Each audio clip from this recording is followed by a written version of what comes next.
up this morning, I crawled out of my bed. My back was really aching, my eyes were cherry red. It's just the morning after, I don't remember who was here. I'll eat a slice of that cold pizza and wash it down with warm beer. I got that not so fresh feeling from my head down to my toes. I think I had a good time, heaven only knows. It's just the morning after. Lord, it's funky up in here. Help me now, yeah. I'll eat a slice of cold pizza and wash it down with warm beer. Yeah, you got it now, hey. Yeah, you got it now. Hey. Good morning, everyone. Welcome to the Morning After with JP and Big Joe. I'm JP. Right over there is Big Joe. How's it going, Big Joe? It's funky up in here. Ooh, yeah. Look at you. Where are you at, man? Where in the world is Big Joe? Oh, I'm in beautiful Auburn, California once again. Yeah, you're back from Denver. You spent like a whole month out there in Denver, and now you're back I in was beautiful out there California. 2 months. 2 months in Denver. And it was a beautiful thing, I'll tell you. I got to watch the seasons change out there in Denver. I got to watch the leaves change colors and fall. And then I watched snow come in. And then I got back here, and I get to watch it all over again. What a beautiful life. It is nice. Mm-hmm. Yeah. How's the weather up there in Auburn? You know, we were hitting 70s, 80s this past week. And then today we're real overcasty. It's supposed to rain in the area, but not in the Sacramento area.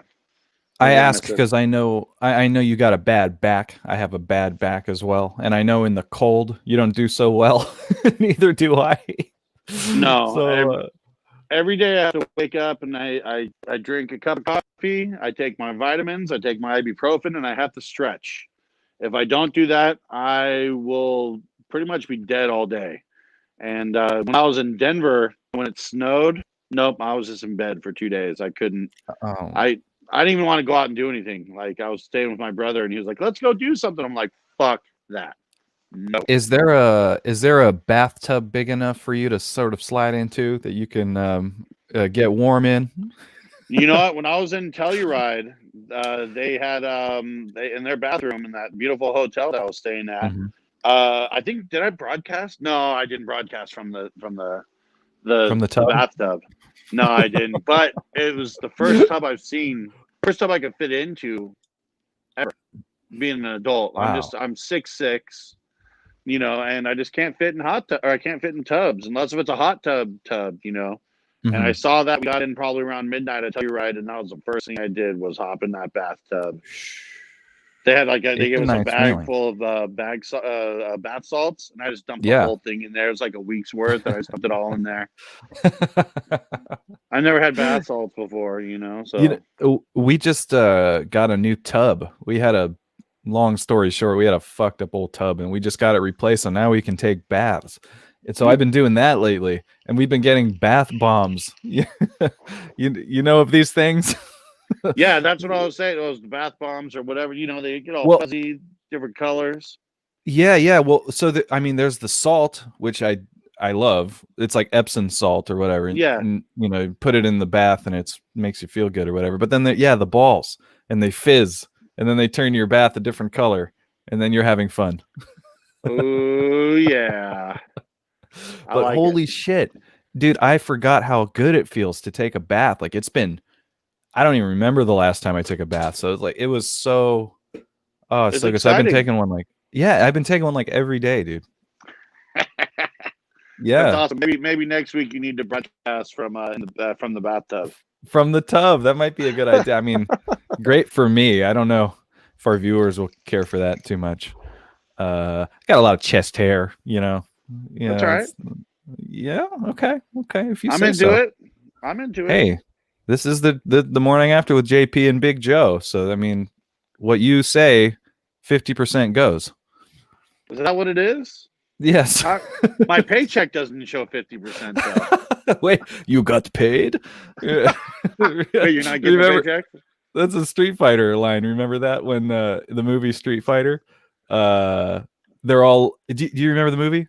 I do remember the movie, the live action one.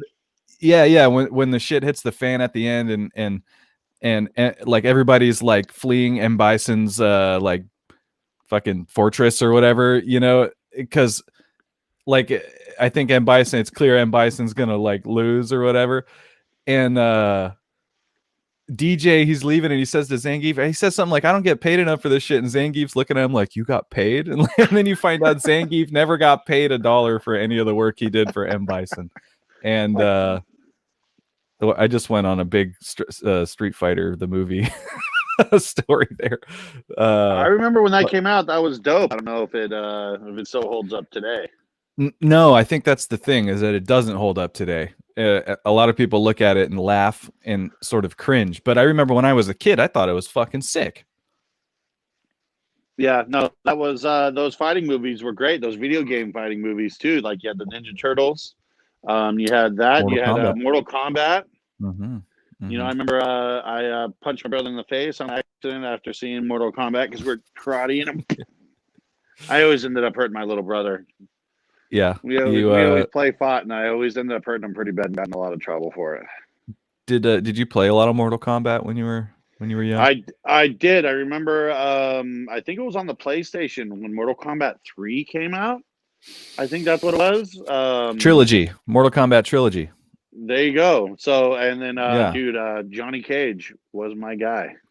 Johnny Cage is sick, Dude, and then from the movie too, in the very beginning, that was like number 2, right? Where the dude crushes his glasses and he punches him. He does the splits and punches him in the balls, and yeah, he's like, "That was a $300 or like a $900 pair of sunglasses, you asshole." yeah, he's Hollywood. Yeah, dude, Johnny Yeah. Cage, and then Sub-Zero was my guy, but that was my cheater. Why? Because you could spam the freezy Yeah. attack. Yeah. Okay. Yeah. Sub-Zero is fun to play. He's cool. Literally. He's yeah. I see what you did there. He's cool looking. I always liked Liu Kang. I don't know why I liked his moves. I like the bicycle kick that he does across the screen. Good That's fun. dope. You made him sound like a turkey. I did.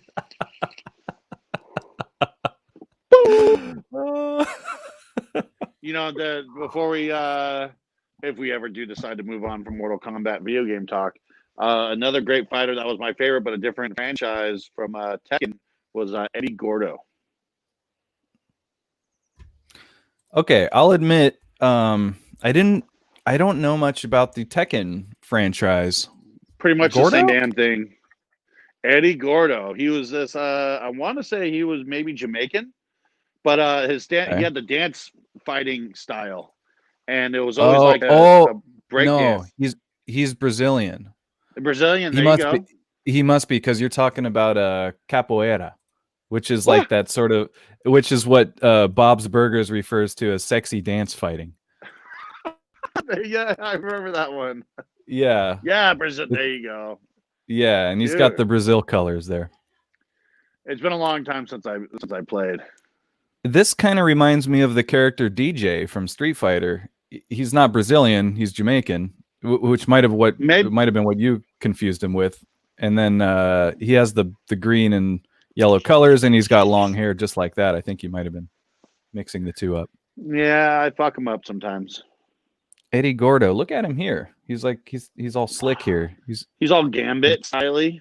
Yeah, exactly. You took the words out of my mouth. Me. He's got sort of a leopard coat. I love leopard print. The swagger on this guy. Damn. I removed the wrong thing. Oh. How do I do this? There we go. Okay. Yeah, no, I never played Tekken, unfortunately. I remember, I think it was in the arcades, and sometimes I would play it then, but I never had it on console or whatever. You know, I don't know if it's just you and I, but I'm getting a lot of bounce back from your mic. What is bounce back? It's real wavy. It's Wavy. you know, on your guitar when like you're playing the guitar and you could do the little the little knob and play it in and Yeah. out really quick. That's what it sounds like you're doing. And I don't know if it's just on my end. Maybe kick me out and bring me back in. Okay, let's do that. Everyone, we're gonna kick Joe out. Say goodbye to Big Joe, everyone. Later. Oh boy. Yeah, feels good. Felt good to kick him out. Just get him right out of here. All right, let's bring him back. Joe, how's it going? It's going good. I'm still sitting here. It's the morning after still. Okay. And how's my voice? You're still on the toggle switch. I don't know what that is, man. I don't know what it is. Viewers, is my voice fucked up? I am getting something that says the audio is clipping a bit on Joe's. Oh. JP's voice is fine. Thank you. It's not the first time I've heard JP does have that. a fine voice. I mean, Yeah. like, just look at him. JP's fine all around. Like, damn. Woo! Yeah, I got a haircut.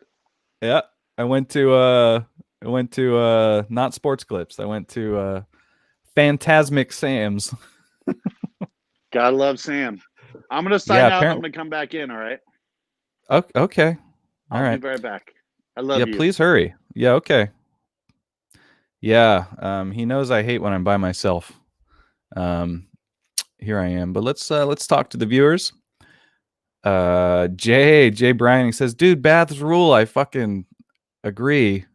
God, it feels so good to take a bath. Hot as I can take it. I've been missing out most of my life. Let's see. We should do a DIY tub or a pool for Big Joe. Yeah, it'd have to be large. It'd have to be Olympic size. Let's see here. Y'all remember Double Dragon? Fuck yeah. Fuck yeah, I remember Double Dragon. Joe, you remember Double Dragon? I do, and it's so much better. It must have been mine on the Okay. end. I mainly remember Double Dragon versus Battletoads. Was that a thing? I don't know. Am I just making that up? It needs to be. Maybe. I remember There was both a Double crossover, Dragon and Battletoads, but I don't remember there being a collaboration. I might be tripping. I thought there was a collaboration. Yeah, fucking. I saw them. Oh, perfect. Yeah. Coach Lori here says, "Oh my God, Double Dragon! Remember the movie in the '90s? I totally remember the movie. I saw it in the theater. I don't know why I saw it in the theater, but I did. It wasn't good. I had the worst taste in movies when I was a kid, and my poor dad. I think I mostly saw movies with my dad because he didn't know what to do with me when I'd go visit him. So he'd be like, I don't know, let's go see a movie or something. And so I'd be like, well, what's at the movie theater? And like I'd pick, I don't know what I don't know what else was in the theaters at the same time Double Dragon the movie was playing, but there had to be a better option than Double Dragon. But I did watch that in the theater with my dad, and I just remember him going, my dad just scoffed at the shit that I liked. I showed him South Park one time, and I remember he was just like, what the fuck? What the fuck is this? You know, to be honest, I'm not a fan of South Park. Really? Yeah, every time I've watched episodes, I laughed. But I think when South Park came out, we were in middle school, and just I think everyone liked it just because they cursed, you know, and they got away with the things they said, and it was kind of felt like sex appeal, almost like, hey, we're gonna put this hot chick on there that's half naked, and you're gonna buy it. So I was like, dude, I'm not gonna watch this cartoon just because they said fuck and barely bleeped it out in the wrong. I just didn't find humor in it. I will admit that when I was in 7th grade, I think when that show came out, it was like 97 or something when that fucking show started. So long ago. I will admit that when I saw the commercial for it, it had the little TVMA thing in the corner, and that definitely piqued my interest, you know, as a kid. Like, what? And I had a friend, Kenton, that lived down the street, and his parents wouldn't let him watch it. So I remember recording it and bringing it over to his house the next day so we could watch it. And you're right. It was just, you know, those early episodes of South Park, they're funny, but they're crude. You know what I mean? They're very slapdash. They're like thrown together really fast. And really the funny parts are the kids kind of saying curse words. But I think the show evolved so much. It became It definitely did. Yeah, but there are shows. What you just said, it made me laugh, but it didn't, grab me or whatever. There are shows like that for me too. I think It's Always Sunny in Philadelphia has always been that way for me. Like I watch it and I laugh, but I never go to it. I went to a kick watching that show. The best scene ever is the part where Danny DeVito comes out of the leather couch, fucking Ace Ventura style, like Rhino style. Yeah, dude, that I was injured and I pinched my sciatic nerve for the first time and I couldn't move. I couldn't cough. I couldn't sneeze without being 10 out of 10 pain. And I had to turn it off because that shit was so funny. And I was like literally killing myself at how funny it was. The pain that I felt. Oh man, I mean, as a guy with a bad back, I've done the exact same thing where you're experiencing joy and pain, like the worst pain at the same time, and it's so funny. Before we, guys, we have a special guest today. I should have brought that up at the start of the show. Jake Nunn from HELL FIRE, HYSTERIA. He's coming on in just a few minutes here. But before we bring Jake in, I want to give a shout out to Shazbot here because my man did some research. Here's a list of movies released the same time as Double Dragon. Oh, thank you. Interview with the Vampire. Immediately, that's probably going to be a better movie than Double Dragon. But you got to remember, I'm a child here, so I don't know if Interview with the Vampire was, in up my alley, so to speak. The Santa Claus could have been. That's okay, not bad. And Star Trek Generations. Yeah. I remember when that came out. That's what got me into Star Trek versus Really? Star Wars. Yeah. Just Generations, that was when both of them collided through some sort of time warp, right? What like Captain Picard and Captain Kirk. Yeah. So it was a collab. Yeah, it was like both crews. I don't know if it was like a time warp. Okay. Or what the deal was, but I mean, I just remember watching things for that and going like, "What? That is so freaking cool! Time travel is so cool. I love time travel." So I mean, if that's what it was, they went through time. I want to like Star Trek, so I need to get. I just got done watching all of Generations, the TV show Star Trek Generation, on Netflix. Also came out at that time was Junior, the one with. That was Danny DeVito and Arnold, right? No. That's what. No, that's what I thought. That's twins. No, they had 2 movies together. That's. I'm fucking baffled now. Okay, Junior's the one where he gets pregnant. Yeah, but Danny DeVito's in that one too. He is? Okay. And the Page Master. Yeah, thinking through my child, if I channel my childlike energy, I think I would choose Double Dragon again, given the choices. But anyway, thank you so much, Shazbot, for your research. I appreciate that. Yeah, thanks, Shazbot. Drinking Dr. Pepper, whatever the weather. That's my man right there.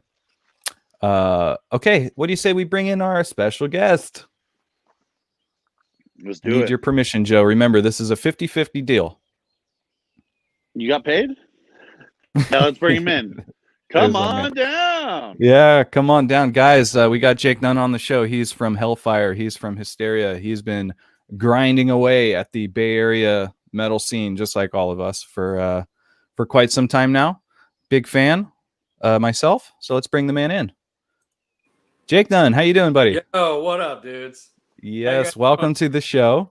Right on. Yeah. Very happy to see you.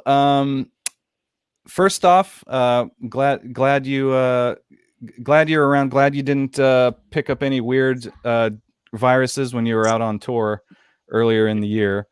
Because you, as I mentioned in the description here, you took part in one of the last music tours, sort of, in the U.S. before COVID hit, wouldn't you say? Yeah, I guess if you do the math on it, we were like right up against it, and yeah, we had the bands we toured with left to Europe right after that, and we had another thing in the works with those same bands. You can drop those names if you want. Yeah, no, with Death Angel and everything, we were like trying to work out something where we would hit it in the spring again, and then they hit us up in February because those guys were in. You guys probably know, you might have heard about this, but they were in Italy and Spain in February, and so then all of a sudden we got this thing's like, hey, tour's canceled, blah blah blah. And we were like, whoa, okay, like talking about the American one and the North American one, and did they tell you why, or did you have any idea why? Not at first, and then not at first. And then their tour manager got to us and was like, yo, like a couple of the guys are really sick, and we're a little worried because we've got word of this thing going around. And then it was like, I think it was like a Death Angel, Testament, and Exodus, and something like 25 of those guys got coronavirus. And they came back and they got back here before a couple of guys got real bad.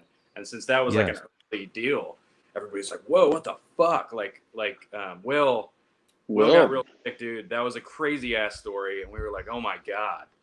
Yeah, Jake, of course, is referring to Will Carroll from Death Angel, the drummer of Death Angel, who came back from that European tour and seemed to be the one guy that got it the worst.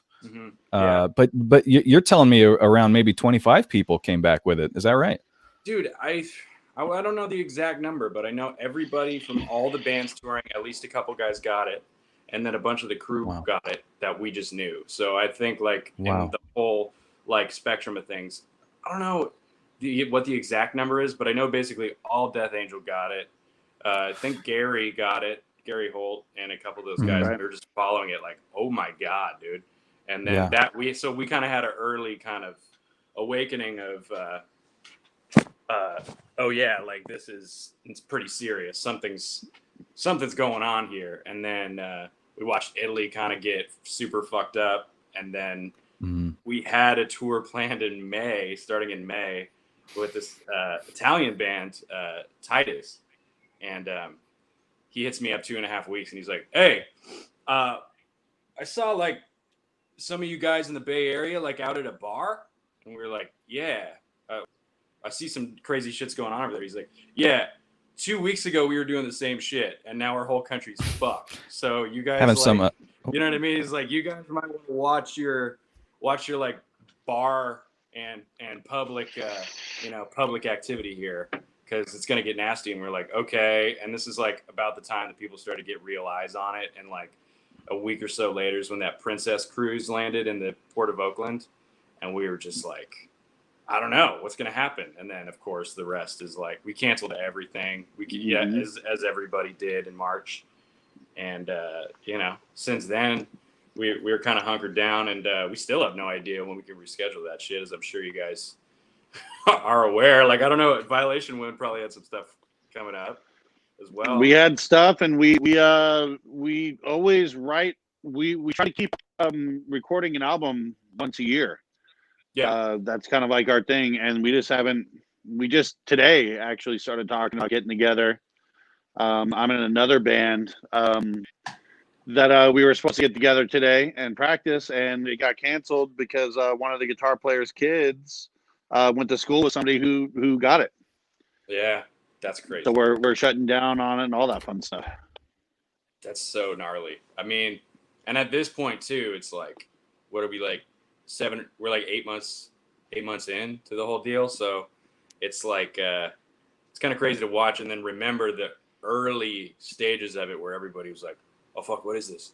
Oh, is this about to be The Walking Dead? And like I remember that kind of like part, and it was a trippy thing. But I mean, I'm glad it all worked out in that way. I'm just, you know what I mean? It's really hard to say when everything's going to get going again, and nobody really knows. So yeah, I mean, I'm seeing flyers for shows that are in 2021, and I'm like, that's very optimistic, right? Yeah, like how we can't book a show right now, can we?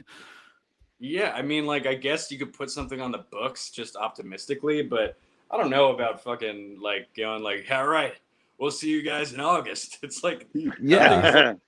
nothing's fucking set in stone here, man. Like let's let this thing kind of play out, because I was telling people, they're like, oh, so like, you know, I'm sure you guys have talked to people too, because it's like most of what we do is like, you know, based on people close together in a room, you know what I mean, close quarters. And so people are like, yeah, so what do you guys do? Like, what's up with your band? Like, what's your guys' plan? And it's like, well, we can't really do anything, like, besides just write and record if we have access to it, you know? So, and that's it. Like, we're not going to play live shows. Some people are saying 2022. I hope that's not the case, but. Yeah. Well, I mean, Aftershock, we were talking about Aftershock last week or the week before. That's booked a year from now. It's like, what, October 4th or something like that. that's right. That's crazy, dude. I don't know. Hopefully by Yeah. then. Yeah. Like we're all hoping for it, but I mean, it's just, in my eyes, it's unlikely, but you know, we'll see. And Yeah. it's not, you know, as you said, what we do in sort of being in metal groups or whatever does sort of require us to be in close quarters. And it's not the type of music where, what's the point I'm trying to make here? So basically, if you have sort of these separated concerts that people are doing where, you know, people are like in a cage and then they're separated, you know, 10 feet away from another cage where people are in, we don't watch concerts that way in, you know, in hard rock and heavy metal. So that doesn't seem like a very viable option either. But at the same time, you got to get out there, you got to play shows. Has that been offered to you in any shows like that? Any socially distanced shows? Not like, I guess kind of like people have suggested some things, in sort of less, I guess, populated areas.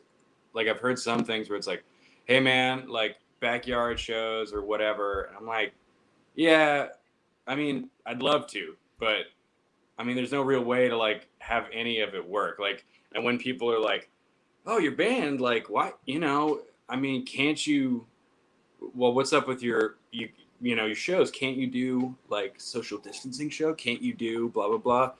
And I'm like, I don't know what the can't you do stuff. I'm just like, you know, it's like, man, Like I just play. Oh, dude, there's no real way to make it work. And I'm like, we're gonna go through this thing in phases, and whatever the very last like phase, you know what I mean, 100 is, that's where concerts are. That's where. Yes. So like, you know, whatever. I mean, I'll wait with it. And I mean, like this time, like it kind of took a second to get our shit together for writing and recording, but we've just been trying to like, you know, focus on that. And we kind of have decent demo stations now set up because Hellfire is like a little more spread out than it used to be. So now we kind of, you know, we demo stuff at our houses and send it back and forth. And then we kind of jam together when we can and fuck around on shit, which feels good when you get to it, you know, when like a lot of us have been tested like a couple of times, you know, just depending on our work. So then you hear that and you're like, okay, I think we're good, you know, or you're conscious of it and your symptoms and all that basic shit. And then you're like, all right, let's jam, fuck it. And then so we kind of started doing that pretty recently, you know, but we try to be like smart about it, and most of what we do is still sent back and forth because Tony, our guitar player, moved out to Novato from Oakland, and then Herman's in San Francisco, and then I lived with, you guys know Mike and our drummer for Hellfire and Hysteria, and we lived together for years, and now we still live within like, you know, less than half a mile of each other, so it's like I still see him fairly regularly, so we can find time to jam, and he's got a pretty sick like electric drum set, like recording shit. So we'll volume control. Yeah, dude. And then we'll send him guitar tracks, and he's like, "Cool, I recorded some drums for it." And you're like, "Nice, like fuck yeah, dude!" Like that's awesome. It's something that we never explored, and so it's actually pretty sick. Like some of it is actually been helpful. You know, speaking of Hellfire, congratulations on Mania. Sick record. Everybody check out Mania. It's you can find Mania on Spotify. Oh, you know what? Before I go on, let's talk about Bandcamp Friday. Today's Friday. Bandcamp does this thing called Bandcamp Fridays once a month where they waive the share waive their share of fees, you know, when you buy merch from bands and stuff like that. So if you like bands, I think you do, please go to Bandcamp, buy stuff off your favorite bands. Is Hellfire on Bandcamp? Yeah, Hellfire is on Bandcamp, and we actually just if you go to just Hellfire Bandcamp, or if you go to our Instagram, we just posted everything that we're doing. We got some crew neck sweatshirts and like some cool new designs and shit like that. And there is a decent amount of cool shit on Bandcamp right now. I'm looking at all the stuff that we just posted, and the designs we put out with the last 2 singles we did that aren't on the last record. We just put those out on sweatshirts and some shirts, and we're doing that, and we have them on some stickers, some basic shit like that. But they're new designs, and with the crew neck stuff is cool, is different for us. We haven't really done that before, so if you guys want that shit, like absolutely go to Bandcamp. Anybody who's into any of it. And Hysteria, same thing. Like we have a small amount of stuff, but we still have our vinyls, so we still have our shirts, patches, and pins. So that's a weird thing too. Like from this year is like we kind of released we did a digital release actually at the end of 2019, and then we put the shit out on vinyl in January, and we were like, all right, well, hey, we're all on tour right now, like because the other 2 guys who are playing in Hysteria now are also in this band Haunt, and we're like, we're both on tour now. When we're back, we'll do a few weekend dates, we'll do some mini tours, and obviously that didn't fucking happen. So now we're kind of just like, I guess, we have the album out, we have a couple designs out, we have a little bit of merch, and maybe we just do another record. I don't know. You know what I mean? So well, your options are limited. You know, you can play some of these backyard boogie shows, or just keep writing music. You know, I'll just go into my apartment, the roof of my apartment, and we could fucking U2 Streets Have No Name it, and just be like, hey, everyone gather, let's come together. Oh my God.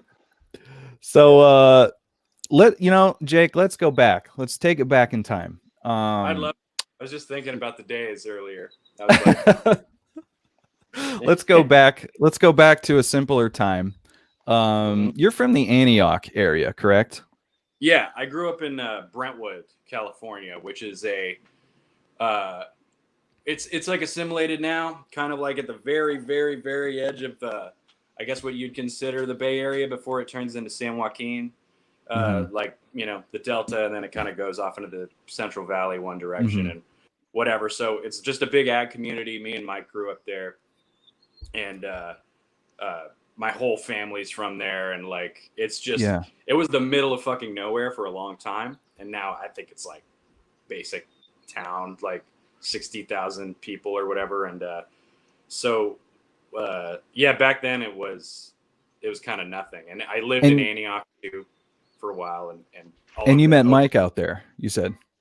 Yeah, me and Mike met in preschool, so we've been friends for awesome since we were 3 years old. So wow, I didn't know that. That's amazing. Yeah, no, he's like the second dude I met. So so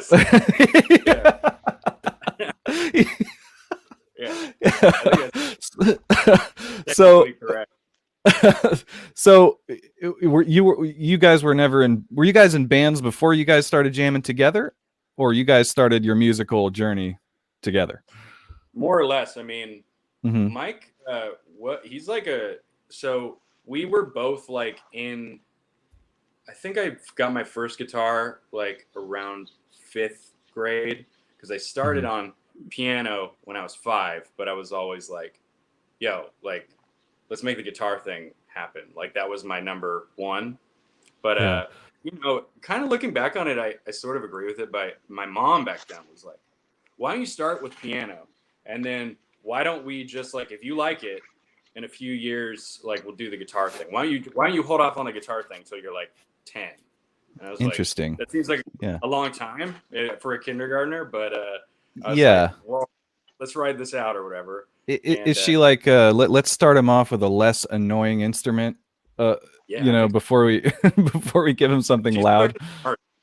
My mom's hella smart, because like 10 is pretty still, like, it's a decent age to start on guitar. And like, you know what I mean? Your hands aren't just weak as fuck still, Yeah. you know? So Yeah. you're like, at 10, you're like, okay, you know, some of my, like, skip some of my strength and like I have a little bit of an understanding. So looking back, I'm like, all right, like I get that. And my piano teacher was great, but she was also tough as hell. I don't know why piano teachers are like this, but like I don't know why, but piano teachers are like the most hardcore out of any teacher. Like, you know what I mean? It's like not exaggerated from like you're playing on the keys and then they're like, ha! Like get you and stuff. And they're like, yo. And so like they really whip you into shape, like work ethic wise, like practice ethic wise. It sounds abusive. And it was like not really. She was just hardcore. She was like a Juilliard master's person. It was one of my mom's best friends, and she was just like fucking. I was scared of her, dude. Straight up. I would like. At the end, I was like, and it wasn't like I've seen her now. She's like the sweetest lady, but in teacher mode, I remember just being like, "Hey, like on the way there, it was like she was our neighbor, and then we moved to the other side of town, and it was like a 20-minute drive. And I remember being like, I don't know, like I'm feeling like pretty sleepy, like in the passenger seat, and it was like, I'd like snore and pretend to be asleep when we got there, hoping my mom would be like, "Oh, well, he's asleep. Maybe we just shouldn't do piano or something." Like, but no, I mean, like, I'm glad that happened because, I mean, it really kind of makes you realize, like, oh no, to be good, you have to work. Like, you can't just like be like, whatever, I'm a guitar player, or whatever, and then just kind of coast through it. You gotta. Do you still play? Oh, dude, I wish I stuck with it better. I know how to play piano. I'm not a good piano player anymore, but I know how to do it, and I read. You know what I mean? Thankfully, I learned about music theory and how to read music at a really early age, thanks to that. But I fucking suck at piano now, dude. And it's kind of sad. Imagine how stoked your piano teacher would be after all these years. You called her up and went like, "Let's finish what we started." Dude, I know, right? And I probably have a better. I saw her not that long ago. She looks the exact same. I don't think she aged. Yeah. And she was just like, "Are you still playing?" Or she already knew. She was like, she's like, "Oh, I heard you're still playing. You're playing in rock bands, right?" And I'm like, "Yeah." And she's like, "Well, I'm so glad you stuck with music." And I was like, "Oh, okay, cool. Nice." That makes me happy that you're not like, "Why don't you stick with piano?" That's like not the question. You'd say that. So when you gave up piano, how soon was it until you started playing rock and roll? It was actually pretty quick because I rented an acoustic first.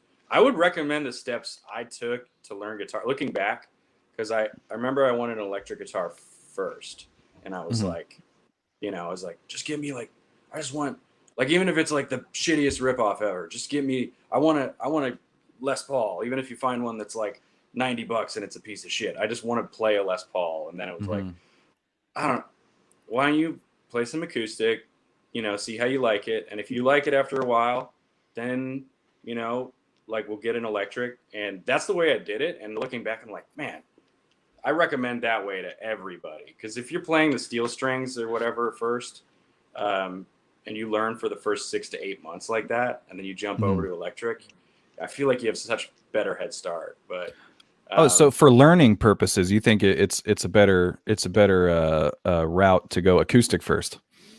I'll never knock anybody for wanting to start on electric at all. But if they're if like my students, their parents ask me that question, I'll be like, hey, at least if they start on an acoustic, the transition when they go to electric will be easier. And like the other way, if you start on electric, you know what I mean? It might be a little rougher to switch over. But I mean, that's subtle. A million people have done that and it's been fine. But I don't know who it is, but they're buzzing me right now. I bet it's an Amazon delivery. Here, I'm gonna fucking let these. Quite all right. Jake Amazon. gets an Amazon delivery. Yeah, it must be something good. And this could be a highlight for the show. I might clip this. I might highlight this clip. Dude, I just walk off. I'm like, oh, it's actually a car. I gotta go test drive it. But no, it's like it's probably just like my girlfriend. She's like an Amazon champion, so it's just like anytime I hear somebody randomly like get it, I'm like, all right, it's probably It's the Amazon guy. it's probably like a meal, like a freshly meal, or it's like she ordered like some like a caterpillar set like last week, and they're like Caterpillar set. What is that? they're almost butterflies now. It's pretty tight. Oh, actual living caterpillars. Hell yeah, dude. They came Okay. in they live in this like little cup thing, and then they, you know what I mean? She wanted to test it because she was giving it to like her nephews, and it's pretty funny. But it's always like when I just hear in the middle of the day somebody buzzing, I'm like, it's some crazy shit from Amazon for sure. I You know want what one I of mean? those So I just, caterpillar sets. I'm writing it down. I do want one of those. That sounds fun. Ooh, send me one It's too. pretty tight, dude. You can watch them grow. You can name them. Dude, that's my shit. I did that back in like second grade. I want to do it again. Yeah. My just got a little weird right there. I'm seeing you guys, but it's like a little slow. I think it'll just work itself out. Okay. All right. Well, we'll go till the wheels fall off. So when did you start Hysteria? And was there any like bands beforehand with funny names that you can tell us about before you guys landed on Hysteria? Yeah, here.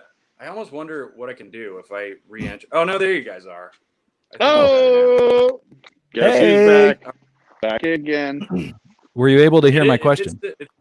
It did still slow down, but I think I still got you guys. So I think it was when we started Hysteria and stuff. Yeah. And was there any iterations of Hysteria before you guys were officially Hysteria? Do you guys have any shitty band names or anything like that you can tell us about? Dude, we had like the worst. We were so fucking stupid. Like we were just like dumb. Well, I don't know. I think we were well-meaning, but we were like just not super.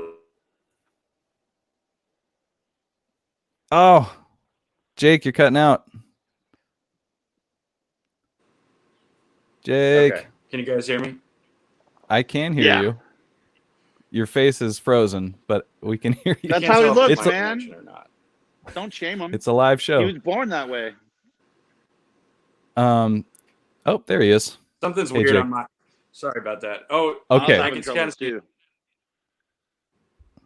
Is it? So- how's your guys connection right now? You know, you seem to be okay now. Let's back up and start over. Did you tell us about some of those shitty band names, please? Dude, I think like I had like a bunch of like a notebook written with a bunch of fucking band names, and they all awesome. sucked for sure. And then I think at first we were gonna be Mass Hysteria, which I'm really glad we didn't do.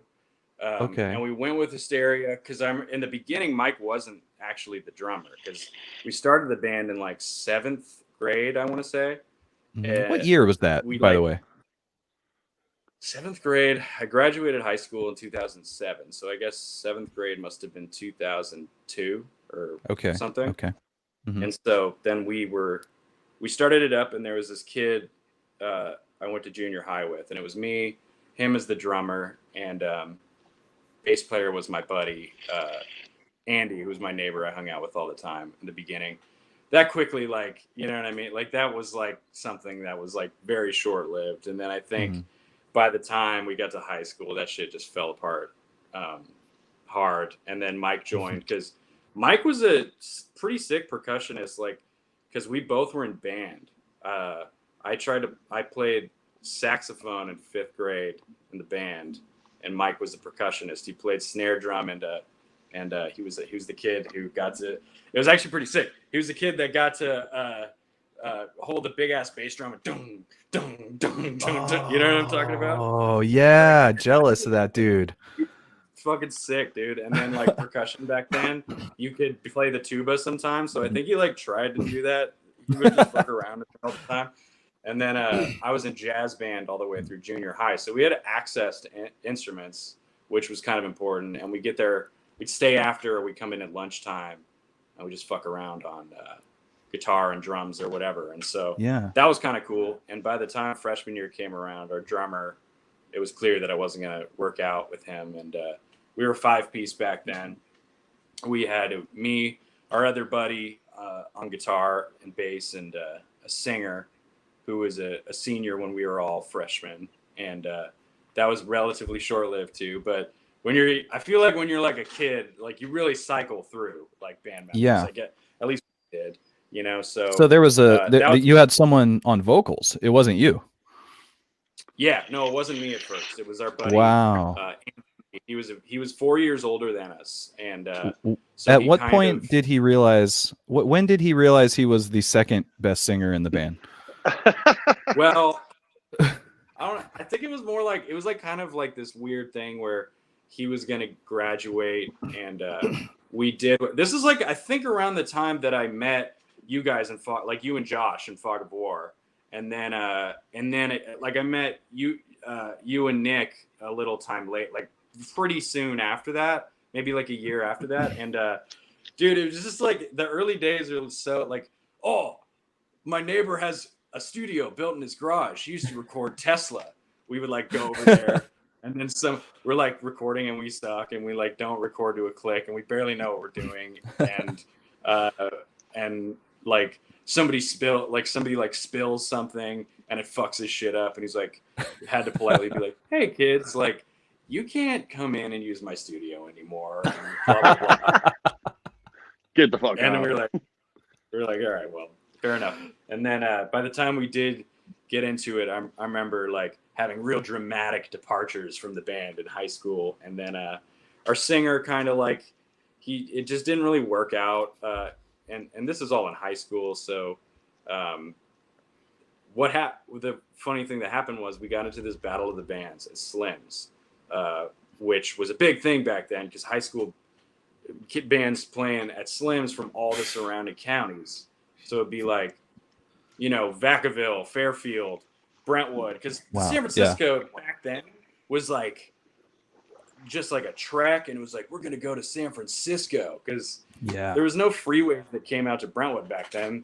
And so you'd have to go through Pittsburgh or Antioch to get to Highway 4 and get to the city. So then we would just go like, whoa, we're gonna play in San Francisco. It's like huge. And we were an hour. It was like an hour 20 to get there, and we got there, and somehow we fucking pulled it out. Like we won the Battle of the Bands. Oh shit! Yeah.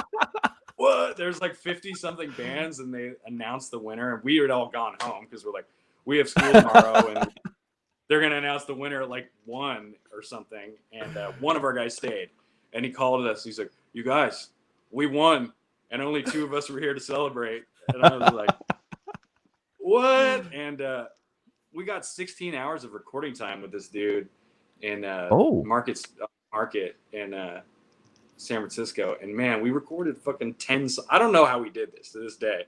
10 songs in 16 hours, 2 days, and we went in, and then it was clear then that I think that it wasn't going to work out with the current lineup we had, because we made an album, like we never officially released it, but I remember our singer was just having a really hard time with the end product, and he didn't really love certain things about it, and he was graduating, so we kind of just went our separate ways.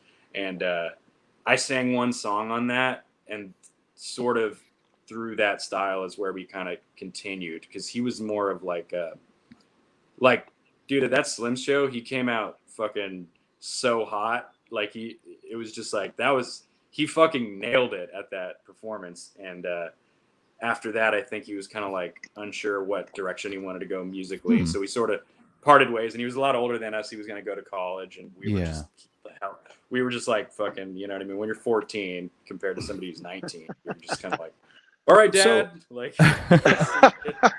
So at what point did you realize that you had this power? Because you have, if I may go off for a second, you have a very unique voice, and in the sort of scene that we all came up in, thrash metal and hard rock and stuff like that. Yeah. In my eyes, you're the only one kind of singing with the style that you do, you know, very powerful, clean vocals. You can go as high as you want, and very, very, very strong vocals. And you're kind of, that's what set Hysteria apart from everybody else in my eyes, because you guys had such a unique sound, and it was in very large part due to your vocals. At what point did you realize that you had this power? Did you sing in the shower and shit like that? No, thanks, man. I appreciate that shit, dude. Seriously. But no, I don't know. I think it was just like the thing I always remember kind of is like I always like sang along to stuff, and I knew that I wasn't like tone deaf or anything. So when it came time to like do shit, like I kind of could carry it, and I had no sense of direction when I first started singing, because when our singer quit, we basically tried to ride the momentum of that fucking Slim's Battle of the Bands. Yeah. And then we did like another Battle of the Bands later, and we had like these decent shows booked up. Like you guys all remember playing at the Pound and like fucking Rooster's Roadhouse and God, you just made the hair on my back stand up. Good old Roadhouse. Roosters in Alameda. I remember thinking like that was big. Oh, we're gonna play out there in Alameda now. Cool. So and then going and being like, okay, like you know what I mean? I see this now, and hold on, fill me in here. So after the Slim show, did he leave immediately? The singer? Are you the singer now, or are you still kind of doing shows with your old singer? We did the album. We did the album right after, a month after, I think, the Slim's show, over a weekend, and then we went to. He sang the whole thing, 10 tracks. And then I only sang one of them. And then right after that, we just kind of, he focused on like graduating or whatever. And then we just kind of went our separate ways. And it was, we were like, well, we have these shows. Are we just going to be an instrumental band? And everybody was like, not it. And then I like, okay, yeah, no, I will sing. And then I had no idea. I was just doing like a weird James Hetfield-ish kind of Testament impersonation in the beginning. And I remember kind of yelling live and being like, maybe I could push it a little bit range-wise. And I was listening to the Painkiller record this one day, and I was like listening to Hell Patrol, like, and there's a bridge. There's like the bridge where he goes like you know, like so steelers. And I heard that, and I was like, all right, that's my goal. I want to do that, like that. That specific way he just did that is my end game. If I can get to that, that's my end game. And I remember that song like clear as day. I was listening to him like, that's the sickest vocal thing I've like ever. And so then I started really pushing it, and it was nasty at first, dude, when I tried to add that other octave into my range. Oh my god, dude. And I didn't have anywhere to practice besides my house. And I would just wait till nobody was home and just fucking, because you like, when I got the thing where like, all right, if you really project and you get your diaphragm dialed in and you practice proper technique, you have to project. You can't practice this way kind of quietly. And so I would wait till everybody was gone, which was like not that often back then. And I would just go for it. And then I remember it was just so rough at first. And then a couple times I went, and when my dad would come home, and he's like, he would knock on my door, and he's like, hey, whatever you're doing in here, it is not good. You have to stop doing this. It's not good. And it's like, it like stressed, like, hey, not good, man. And I was like, I'm just, okay. I was like, okay, all right. And eventually I just kept pushing it and sort of doing it, like, just trying to follow the guys I really liked. And then a few different ways, like, because the standard dudes I still love and are always like Dio and Robert Dio Halford, you know, and Dickinson too. But I always liked the way that Dio kind of did it. I think like he was probably my biggest early on dude that I followed. And then there's a lot of European kind of bands I listen to too. And people still comment on that. Like, I remember because like a lot of what I was into and would practice to vocal wise once I started to build up that range was like bands like Blind Guardian and like Halloween and stuff. And still to this day, people will be like I'll sing certain stuff and people will be like, you kind of sing with like an accent a little bit, it almost sounds like you're like European a little bit. I'm like, I think it's just because early on I just tried to practice what I was practicing to. A lot of it was like, that's the influence European. Right there. Yeah. Yeah. And I was like, I never really thought of that. It's kind of like a Swedish sort of like German kind of twinge to it or something. I don't know. I don't really pay attention, but I've heard that from a couple people. And I'm like, it's probably just because like Blind Guardian or like Halloween or one of those kind of bands, or even like Grim Reaper isn't. I always liked Grim Reaper. I always thought his approach was so like, yeah, like just like right in your face, and I always respected that. Like he would like almost overdo it, and the song would start. Like the song would start, and he's like, "Oh, what's this song called?" And he's like, "What's this song called?" And it would always come in, "Rock You to Hell." The song's called "Rock You to Hell." Cool. And then and then he would go for it, and it would just be these awesome mid-range and high-range shit. And he was so aggressive. And so, yeah, I think when I started practicing along to those guys, then I kind of figured out a way I started wanting to do it. And I think I've like bounced around a bit and tried to do different things with it. But yeah, man, I don't know. And I was really nervous about it because at that time, you know, thrash, like when we were all doing our thing, I think thrash was like on the cusp of like kind of a resurgence. And so I was like, maybe like doing a Testament or Metallica, staying in that kind of range is probably safer or something. But I was like, I just think I got to try this other range, you know? And then I kept pushing. I kept pushing and pushing. And then I noticed also that when you sound check and stuff, because back then, you guys remember, there was never a great monitor setup. And so, you know, and so like if you sing high, that cuts through the mix more. So by default, you can hear yourself better. I hadn't thought of that. That had a lot to do with it too. Because if you're singing that mid range or, you know, kind of in that like sort of low tenor or even kind of higher tenor range, you know, you kind of ran the risk of like being in the same frequency as some of the other instruments. And so even in the house mix, whatever monitor mix you had, you might be competing with. But when you're up high like that, then like you can kind of hear yourself. You have a better chance of like hearing yourself back. Yeah. And I think that made me lean that way too.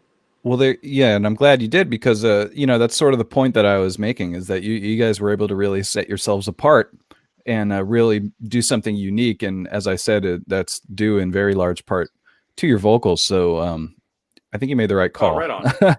and I very much enjoy it.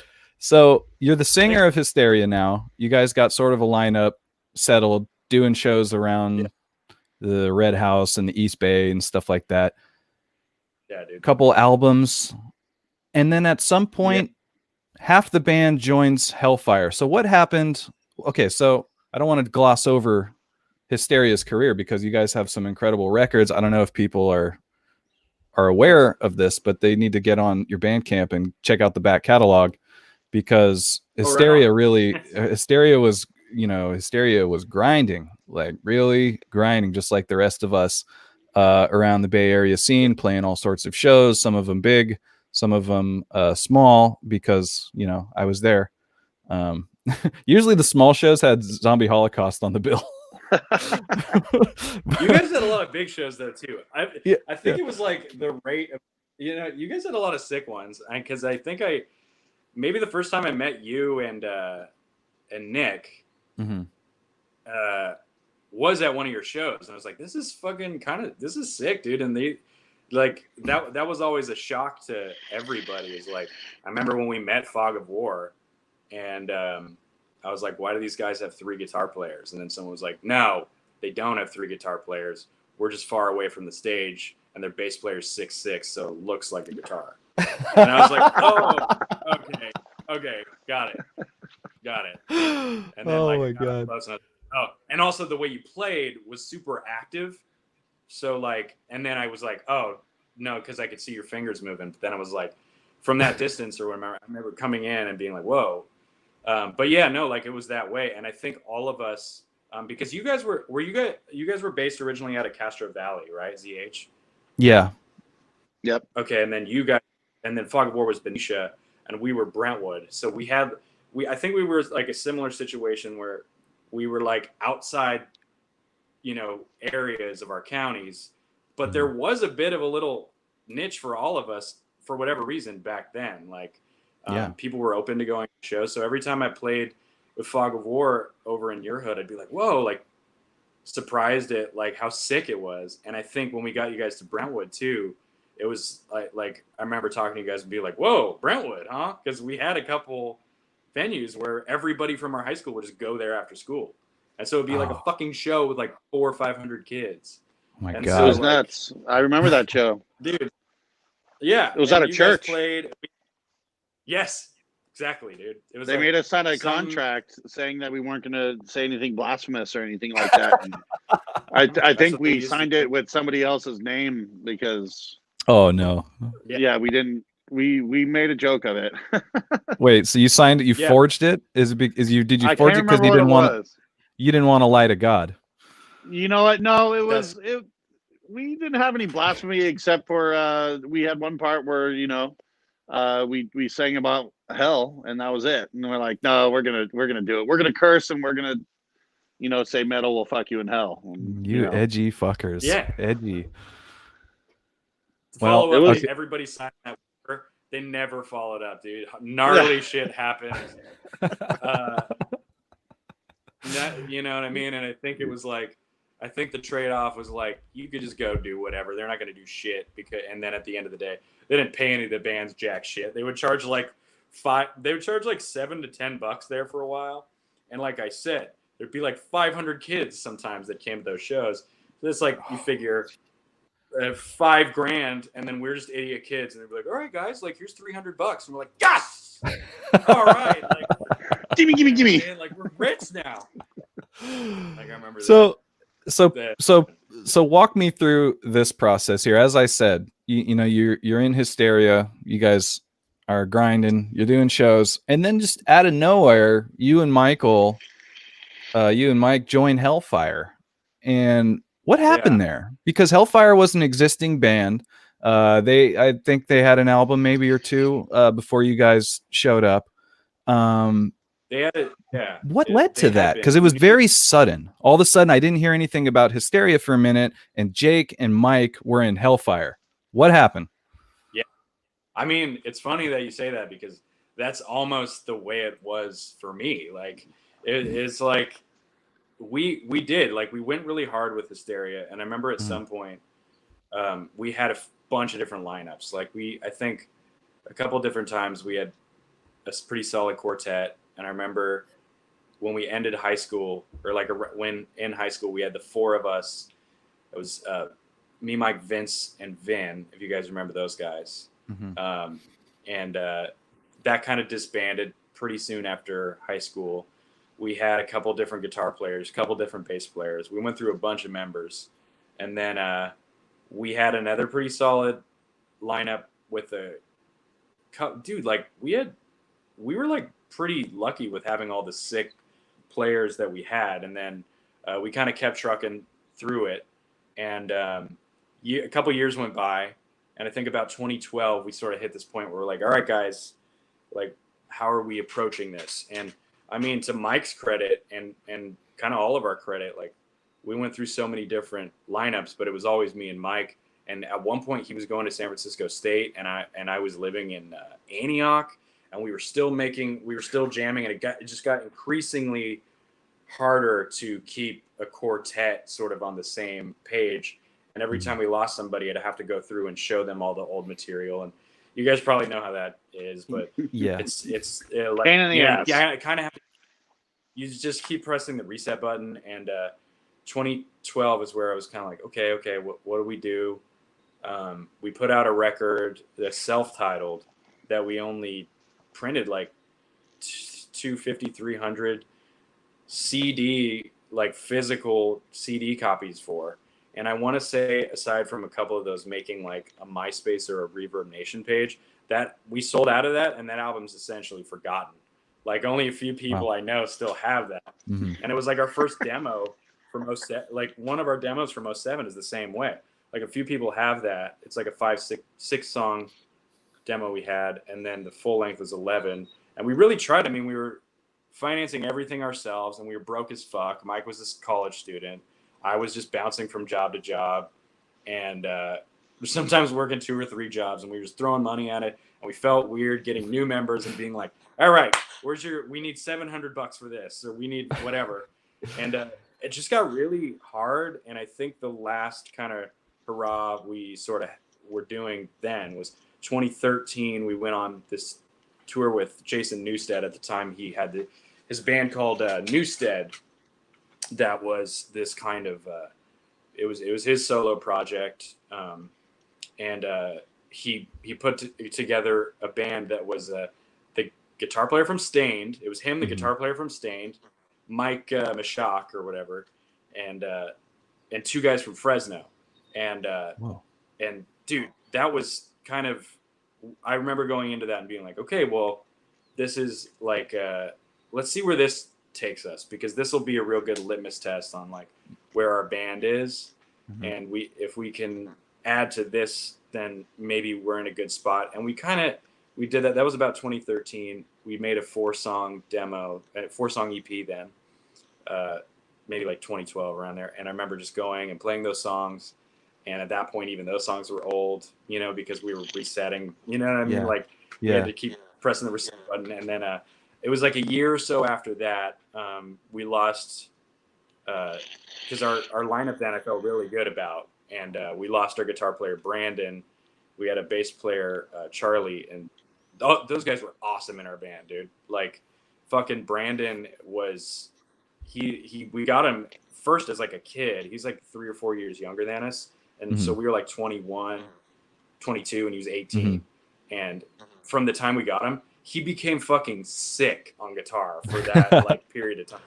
And I just watched him, and he's just, the way he plays is so tight. And I and I watched him kind of develop that style, because that's what we were all about in Hysteria, like accents, like tighten shit up, whatever. Yeah. Like me and Mike, we'd known each other forever, so we had a bit of like, we had a bit of like solid, like we kind of knew how each other played all the time. So to this day, when we fuck around, it's like I kind of know where he's going, and he kind of knows where I'm going. And so people assimilated that, and Josh was the last guitar player before Hysteria went, what I would say, inactive. And he was sick ruled. Too. I mean, I love Josh. Stepped right in. He stepped right in, and he was so in. He had fucking killer energy and stage presence. And Charlie, I was just gonna say, Josh, I liked watching Josh on stage. He was really, really fun. Josh killed it when he was in Hysteria. Dude, it was so awesome. Like the last 4 or 5 shows we did, Josh was in the band. We played like Old Eli's, and we played like I think Golden Bowl and maybe Metro or a couple other places, and he nailed it. But it just, circumstances we got stretched too thin, man. Charlie was building a fucking amazing career in tech. He was just he was doing sound gigs before that, and then he got into programming. And then now, like, his career in that was like a fucking, like, he was just developing back then, putting in all these hours. And now he's like super successful in that. And so it's like, he lives up in Seattle, and he's a fucking boss, dude. And fuck yeah. And then Josh, we kept jamming a while after that. And he has his power metal project now, which I remember in the beginning, we were jamming shit like that. And we kind of, the same thing as everybody's schedules and the distance and whatever. So there came this time where I was like, fuck, man, this is getting really hard for Hysteria. And Tony from Hellfire had been reaching out to, like, Tony was a buddy of mine back then. And we knew Hellfire from playing a few shows with them. We did a Bonded by Bailoff Exodus show, which was like this, I don't know, 10-band shit show, and us and that was at the Metro, right? Was that at the Metro? Yeah, it was at I was there. I remember that. The old Metro, and it was. I mean, it was that show was crazy. Like, it was fun, but it was also just like the organization and stuff all over it, and we got to kick it. That was one of those big, like, oh, if you pre-sale, then you get to play better, and you get to play a better spot in the lineup. And of course we didn't. Like, we sold hella pre-sale. We showed up. they're like a week before the show, they're like, oh, well, since you sold out your pre-sale, then you could probably play like main support. And then we were like, sick. You could, and then obviously not. Then they go, oh, Didn't no, happen? you're going to play at 5. Oh, No, my you're going to God. play at 5 o'clock and the doors open at 5. So everybody will slowly be rolling in. And So the you have a worst 20-minute position. set. Yeah. You sold your pre-sales Worst and you got the worst slot. Yeah. Dude, we sold, I mean, still hustling pre-sales was always the worst, but Oh, we terrible. sold 30 we sold what would that have been? 30 pre-sales at 90 or 30 whatever it was. I remember handing the dude who's the worst $900 in an envelope. And oh my being God, like, you're like, oh, that's so much money you deserve a bigger part of that fucking $900. It's ridiculous. It's such bullshit. We didn't see a dime from that show, and I just remember like going like, yeah, sell the most pre-sales, you get to pick your spot in the lineup. And we're like, well then yeah, and then we hustled our fucking asses off just because we're like, maybe we could play in front of Heathen or some shit, and it was like back in the promoter, like when that was a heavy thing. Mm-hmm. As I mean, actually, now that I think about it, that guy I handed $900 to, you guys probably know pretty well. So, oh really? Yeah, because like I remember you guys were doing Slaughter by the Water, and there was Ken Ritter. Yep. Whatever. But that dude sucks. I'll just say it right here on my own fucking show. That dude fucking sucks. Yeah, fuck him. Right on my own show. At this point, I don't think that's a controversial opinion at all. Yeah, like exactly. You know what I mean? I don't think there's anybody who's like, you know what I miss, man? Guys like Ken Rader and Mike Beard. You know what I mean? Like, I don't think anybody yearns for those glory days or anything. So, yeah, you know, but we did. He was threatening. And he was real quick. I love that he was threatening to do a fourth Slaughter by the Water with no backing whatsoever, and it never happened. So thanks, buddy. Yeah, dude, he went, and I remember Nick talking about it too, and just being like, great decision, like getting him involved in like the second one or third one. And anyway, the promoter, like the heavy metal promoter thing, I think you guys have probably noticed it's really died down, because like that's just like a third party, like a middleman that like you basically don't need, and they kind of just get young impressionable bands, and you know what I mean, bands that aren't expecting to be paid, which is bullshit. Young bands should be paid. And $900, like, all right, $900 in an envelope. That's what I never forgot. You know what I mean? And I was like, and handing it to him and being like, so we're gonna play right in front of like Heathen or Forbidden and whatever. And he's like, yeah, you guys will. I'll be in touch because you'll pick your spot. And then he goes, you know what? They just sent the Exodus just sent this down from the top, man. You guys are gonna have to do 5 o'clock. Doors open at 5 o'clock, but there'll be people around. 20 minutes set. Like, dude, $900 in an envelope, bro. Like janky. Like, wow. Yeah, that's bad. Janky promoters.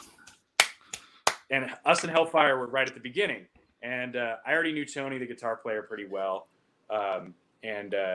So he just started hitting me up after that, like every few months, going, "Hey man, you want to jam?" Like, you know, and kind of being like, dude, do you want to just come in and like sing? And he started talking to me, and I was like, yeah, that'd be fun. And then I came in, I finally, in maybe the end of 2014 or early 2015, remember I was finally like, yeah, fuck it, man, I'll come by, drink some beers and jam. And I did. And then I realized when I went over there, it was like, he was kind of like, all right, like, here's our situation. Like, you know, he was courting you. Sort of like, if I want to keep, so, and then I was like, okay. And then, because I get, like, their singer before was so fucking talented. And he did a great, like, he would do this, like, Bruce Dickinson, like, solid, sort of, like, just a Bruce, he would just do a Bruce, like, on stage, and, like, this guy is fucking nailing it. And he was such a talented singer. He had mariachi experience, so his, like, his technical approach and his projection and like the way he sang notes, was like, this guy's good, man. I was like, are you sure? Because that guy's fucking great. And he's like, well, he's sort of like, he's got his family. he's moving on, you know, more or less. He can't really tour, and it's amicable or whatever. And I was like, okay. And I just started jamming with them. And then I started singing for them at a few shows, and it was super fun. And then at first I was just the singer, and I didn't know what to do with myself when I was just, you know what I mean? With your hands. And I was just like, what do like that was me on stage. And the first fucking show I sang in Hellfire was Fog of War played. I remember that. And I sang The Glow with live, like when Fog of War played, and with you guys, and or maybe Nick was playing bass at that point. I can't remember, but Yeah, Nick was. Yeah, and that was my first Hellfire show. So I was just singing in the band for a few months, and then it just became obvious. Like the guitar player quit and the drummer parted ways at Hellfire at the same time. And so Tony was like, well, unless we find a way to do it right now, we're basically done. And then Tony even was like, you think Mike wants, like, Tony is like, I can't give that guy enough credit for his recruiting tactics, dude. It's like, he's so like good at it. And like just anything like that. Like Tony's like, cause he goes, hey, cause you know, I lived with Mike. Mike and me had been jamming, and Mike got really busy with graduating college and then his job. And right in like November, right when those guys left, John and Art, the drummer, and the guitar player at the time, when those guys split, Tony goes, hey, do you think, like, what's Mike up to? Is he still playing drums? And I was like, yeah, but, you know, yeah. And then Mike kind of had his job on lock. And then I think his circumstances around that time sort of opened him up a little bit.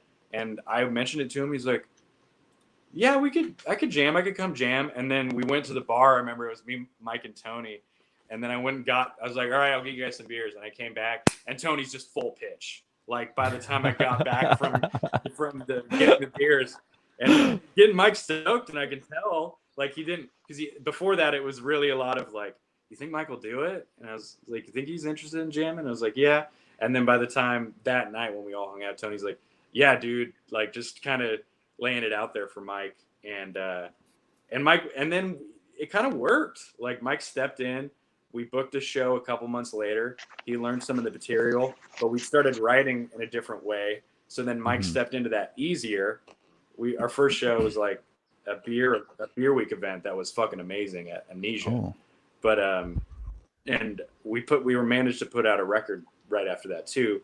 And so things just kind of fell into place, and it was like now we're in Hellfire thing. You Wow. know?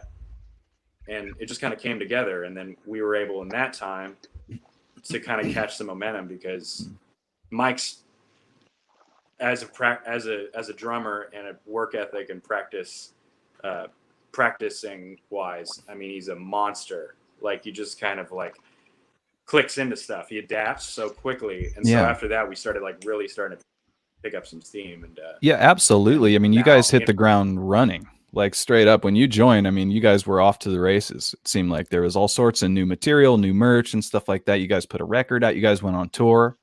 I mean, and then Hysteria came back.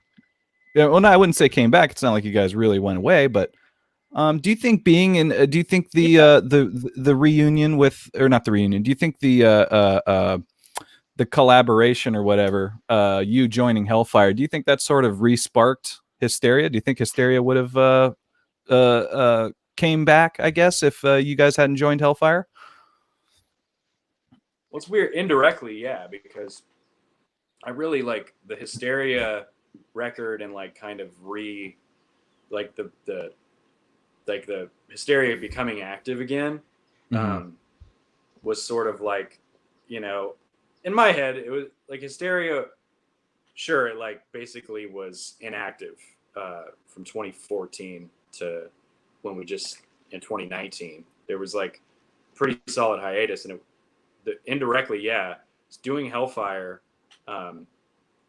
then led us to doing some other stuff and collaborating with a few other friends. And I really think that another genius kind of recruiting business mind idea man is Trevor from Haunt. And he I don't know if you guys are familiar with that band, but he had Beastmaker first, Okay. and then he made Haunt, I think 2017, 18, and Mhm. Hellfire toured with Haunt. We started doing this thing where we just do these 2-3 week runs with them, and I think we did three of those. And the first one, you know, you got a lot of fucking time in the van, and so he showed me like a bunch of his old projects, and we kind of like went around the van of like, what did you used to do or whatever. And then I showed him our last demo for Hysteria, Trevor, and he goes, do you got more of these, more songs like this? And I was like, actually, yeah. I'm like, we probably have, yeah, we do have some leftover songs. And I started like digging in my head, and I'm like, yeah, I mean, we had a lot of shit we didn't get to. Like, there was a lot of Hysteria stuff, you know what I mean? Because I sort of just put that stuff off to the side. Like, occasionally Mhm. I do bring old Hysteria stuff into the Hellfire fold, but, you know, I kind of like, to me, that's too different. That occupies two different, like, spots in my mind. Like, I'm able to Right. sort of compartmentalize, like, what's Hellfire and what's Hysteria. Hellfire, and, like, they're different tunings. They're generally Yeah. different styles. And to me, even if, you know, because people are like, oh, yeah, no, I could hear the Haunt and Hellfire and Hysteria. Or, like, I can hear the Hellfire and Hysteria. And I'm like, yeah, you know, I could see that. And it's my voice and it's my guitar playing Yeah. or whatever. But, like, the guitar playing is a lot different in both bands. The tuning is different. Totally. The approaches are different to me. And so I go, and so Yeah. I'm like, actually, yeah, I do. And I'm doing the math. And he's like, you want to come record with me? I'm building my studio. And then I'm like, yeah, let's try it out. And so I think the beginning of 2019, I just went down there and kicked it with him. And I demoed some songs. And then he goes like, I don't know, man.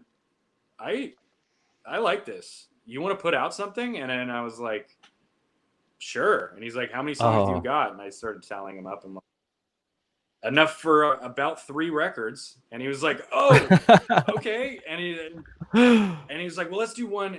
And I was like, let's do one and let's just see how it goes. Because at first we were like going to do 4 songs. And then he's like, let's do 8 songs. And then we did. And then he's like, I think I'll be the bass player.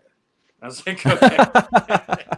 I was like, okay. And then John from Haunt, who's a sickly guitar player, I asked him, you want to do some solos for this record? And he's all, yeah, that would be fun, dude. And he came in and just his approach was so perfect for the band. And I remember I was like, you could do a couple solos. And then he cut like 2 solos. And then I remember calling him and like, do you want to cut like 4 more? Like, you want to do like lead and like, you want to do leads in like 5 or 6 out of these 8 songs? And he's like, yeah. And I was like, dude, you're fucking nailing. Like the style just was like fit like a glove. And I was like, dude, these guys, like John was like, he just came in and we put that album together. We did pre-production in like spring. We came back, finished the pre-production in summer, and then we finalized the deal. And then, you know, Trevor, he does the recording and he mixes and masters on his own. Mm-hmm. He has a studio in the back of his house, and he's kind of like a Kanye, where he'll be like, no, yeah, I'm working on it. I'm working on the mixes.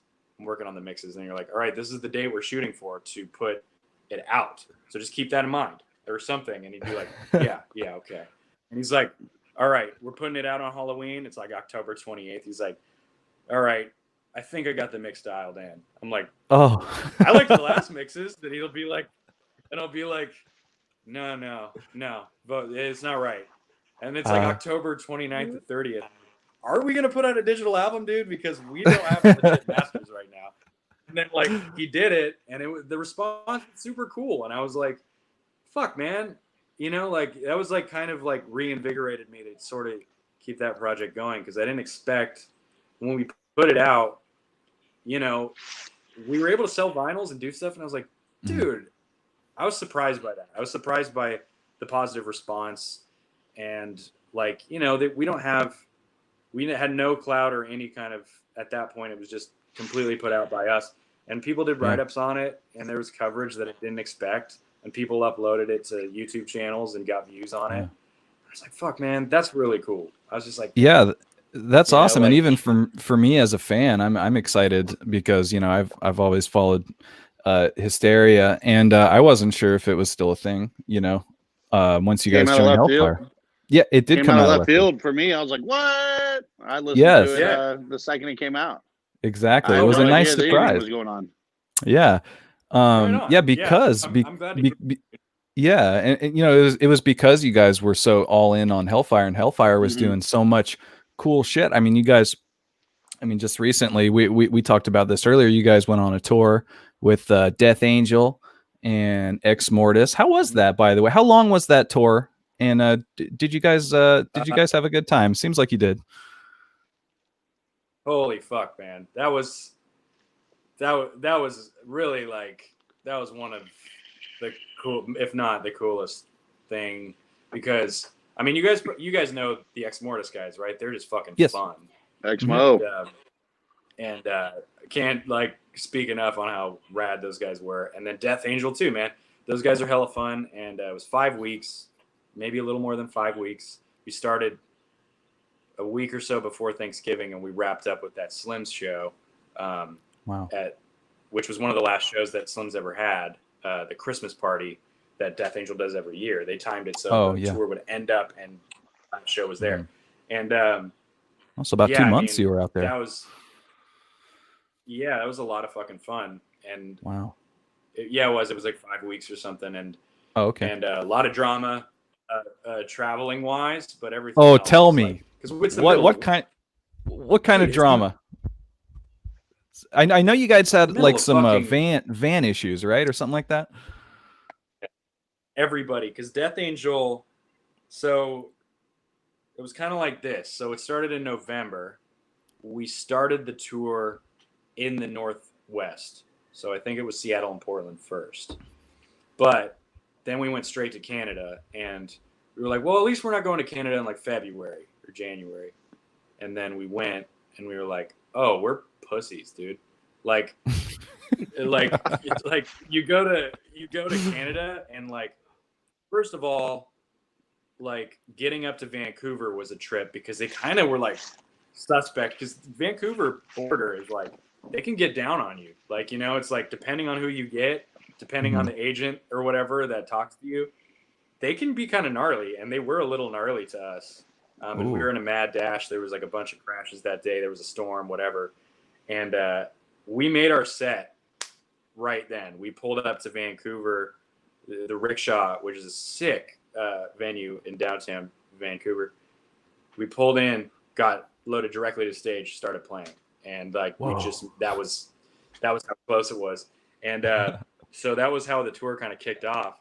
And we hit all these spots. We hit 6 different provinces in like a week and a half, like, I don't know, 8 days, 9 days. So like we went from there, and then we made it. That night was fucking psycho, because then we decided we had to be in Edmonton the next night. But we had a Canadian liaison, our buddy Sheldon, who's in this band Road Rash, you guys should check out. And he goes, all right, well, is it cool if I just roll with you guys for the first half of the Canadian part? And we're like, of course, dude. And we got out of the Vancouver show, and he's like, all right, we're going to have to go through the mountains. And then he's like, he was hitting us up for weeks in advance. You guys got mountain tires, right? Winter tires. You guys got that? And we're like, yeah. And he's like, okay. Then we got done out of the Vancouver show. He's like, all right, I'll drive. I'm like, you sure, dude? Like, you don't have to. And he's like, no, I'll drive. And then he goes to Ex Mortis, and he goes, hey, what kind of tires you guys got? And they were like, whatever. And I don't know. Goodyear. I remember like he's like, I don't know about their tires. I don't know about their tires. And I remember he kept telling me that. And I was like, yeah, okay. And so we get up to the mountains, and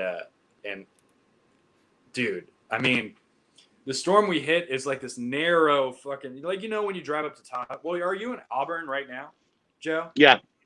So when you go up to Tahoe, how it gets like on 80 and stuff up there. Yeah. Like, imagine that, but way more narrow, and then just slippery. No divider for a lot of it, and just slippery. And the roads were just like a river, and it was like in the mountains, and Sheldon at one point, and then we're like, oh, I could see why you wanted to drive, and he's like, I'm gonna be real honest with you guys, this is pretty gnarly even for me, and we were like, oh fuck, and then like we were driving, and it got so crazy, and Oh shit! like we were like, dude, you couldn't see anything. There was like such low visibility. There was wind. There was like everything, and we were kind of tripping. Like we were like white knuckling it, and I took over for him once we came off, and it got a little less wet. And even then, it was super icy. I remember, and it was so much gnarlier when he was driving. I was like, "Fuck, dude, you're like an expert at this," because it calmed down, but it was still gnarly. And I was driving, and I was like, man, you're like a champion, because you'd turn and the roads are so icy that like I pulled out of a gas station, I remember, and it just kind of like fishtailed. Oh and he's my like, god! so if you didn't have the right tires, he's like, if you didn't have the right tires right there, like that would have been pretty serious. And right when we got to where reception was, we turned on our phones and we saw the news that Exmortis fucking wiped the fuck out on in the mountains, and lost their van, totaled it, and they had to start a GoFundMe because they were like, dude, the trailer's ruined, like the van's fucked up, we have nothing. And that was like a shell shock. We were like, oh my god. But somehow those motherfuckers pulled it out and joined the tour 3 or 4 days later. Wow. And so they only missed a couple shows. And Canada was like pretty treacherous to us, but I remember going to Winnipeg. It's like 9 degrees, and I get up and you're in and it's just cold and icy. But then I get up and I was like, no one's gonna fucking come to this, dude. This is, you know what I mean? Like it's so cold and windy and icy outside. There's no way the attendance is gonna be that good here. And then I walk out like as doors open and people are just kind of flooding in, and I'm like, oh my god! And we get on stage, and I was like, and I said something, and you talk to people and you go, yeah, it's pretty cold. I mean, I wasn't sure. Like, it's like, what is it right now? Below freezing or whatever. And they're like, every person I talk to, and they're like, you think this is cold? You think this is cold? Oh my god. Where are you from? And we're like, Oakland or whatever. And he's like, California, figures. These guys are from California. And then I get on stage, and I'm like, thanks for, and I said something like that. And I was like, yeah, dude, like something about, I can't remember what I said. I was like, thanks for coming out in the ice or whatever. And some guy yells, and I didn't even listen to him. And I was just like, we know it's not that fucking cold. We know. And everybody fucking was just like laughing. Like, yeah, Canadians. We're from California. Canadians are so nice. Canadians are so nice, but they will absolutely cold shame you when given the chance. Dude, they will. Yeah, because it was the same way. Edmonton, Calgary, all these places we played, and the craziest one is when we got to French Canada territory. We were in Quebec City, and it was crazy cold. And that show was like one of the smaller venues, and it was like a back alley, like fucking, shoulder to shoulder coronavirus nightmare. And it was like super rad. But I remember after that show, we're like, okay, now we get to go to New York, and it's 30 there, but we're looking forward to it, and then I mean, Canada was fucking great to us, and then we kind of did East Coast, Southwest, back to San Francisco, and the whole thing was rad. Like all the cities, everybody treated us well. We had one or two off days, and we spent those pretty well, and it was just that was just a great tour. It was a great time. Death Angel is so fucking cool, and everybody was nice to each other in the bus. No bickering. Oh yeah.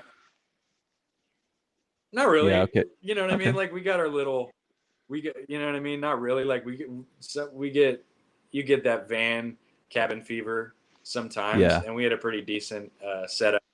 So, you know what I mean? People fart, and it's funny at first, and then after a while, like I remember, you know what I mean? Just a little shit like that, or like, well, that's good. We got guys that are just like, our bass player is just this incredible champion sleeper, dude. He's like the guy that, where are we headed? Okay, head down.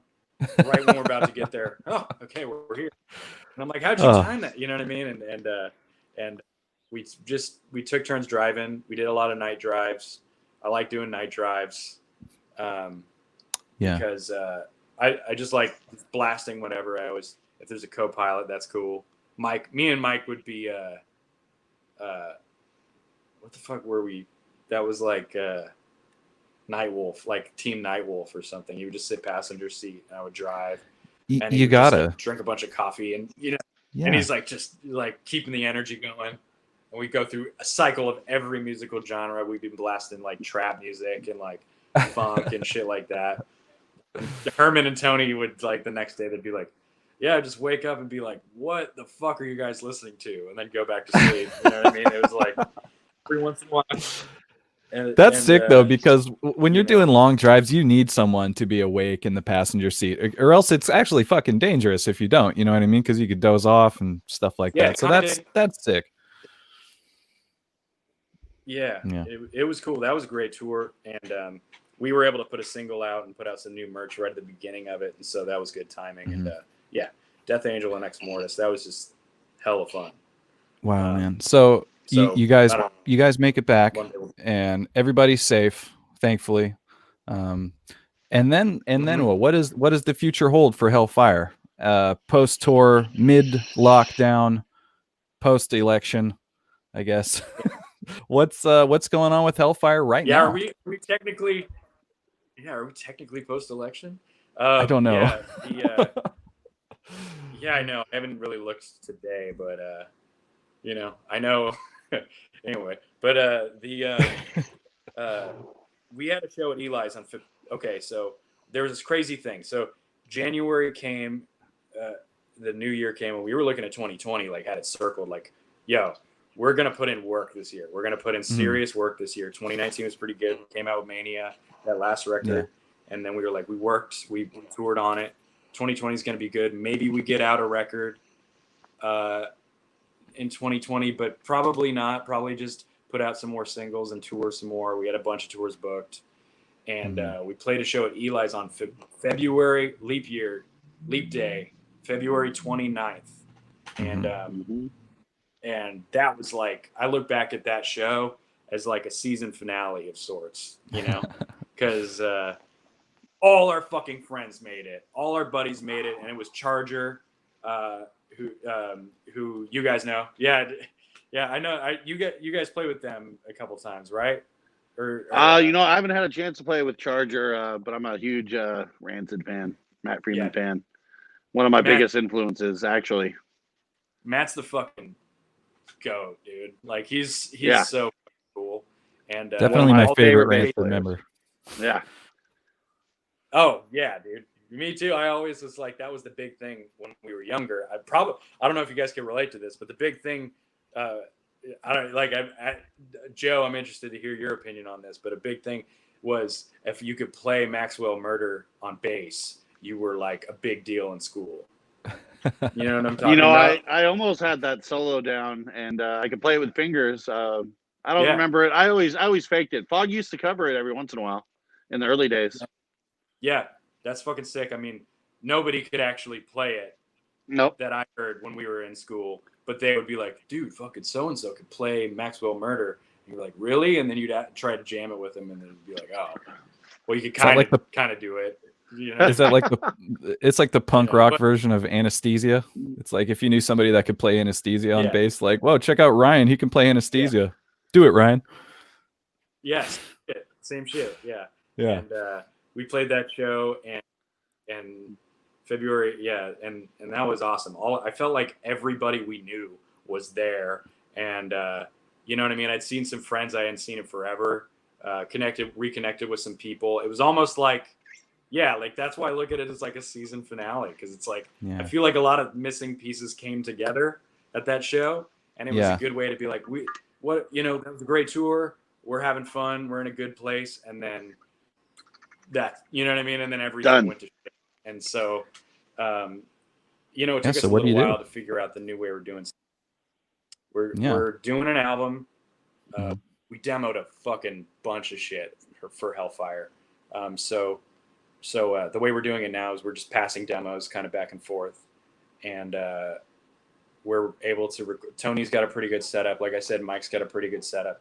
I think Herman has a Pro Tools setup, but his interface is kind of funky right now, so we haven't. So he kind of does what I do and just goes to like Tony's setup, and we all jam out on there, and I laid down a bunch there, and yeah, we have a lot of stuff to sift through, but we're hopefully early 2021 we're going to be recording the thing and hope to get it out later in 2021. So Hellfire 4 should be out sometime in 2021. Oh, Yeah, I'll be like looking later, forward like for that hopefully one. fall. Yeah, and looking forward to that. Where are you recording it? Do you know where you're recording it? Our last two. So I'm hoping that because it's tricky now to get the time with the people that we wanted to get, because after we did the 2 songs, we did 2 singles most recently, and we put out the last one was we put out a video for Conquerors, that last song. Then we used all the footage from that Death Angel Ex Mortis tour and a bunch of other random stuff. And Tony edited that together and was like, "Look what I made." And we were like, "Oh my god, dude, fuck yeah!" It was sick. And he put it out in May, like a month into the lockdown. It's just like, look at all the shows and remember this and stuff. And it was really cool. And we did those 2 songs with their buddy Chris Dugan. Oh, the sun came over and now it's darker in here. But our buddy Chris Dugan, who I think he primarily these days, his main project for the last few years has been just like Green Day. He's kind of just does a lot of work with them in a few different capacities, and he's fucking one of my heroes when it comes to recording. And so every time we're reaching out, I always see if he's available, and because he's got a crazy schedule, and he was like, "Look, I don't think I could do the next record." And then coronavirus kind of happened, the whole lockdown, everything, and reached out to him again, and he's like, "I think I might be able to pull it off."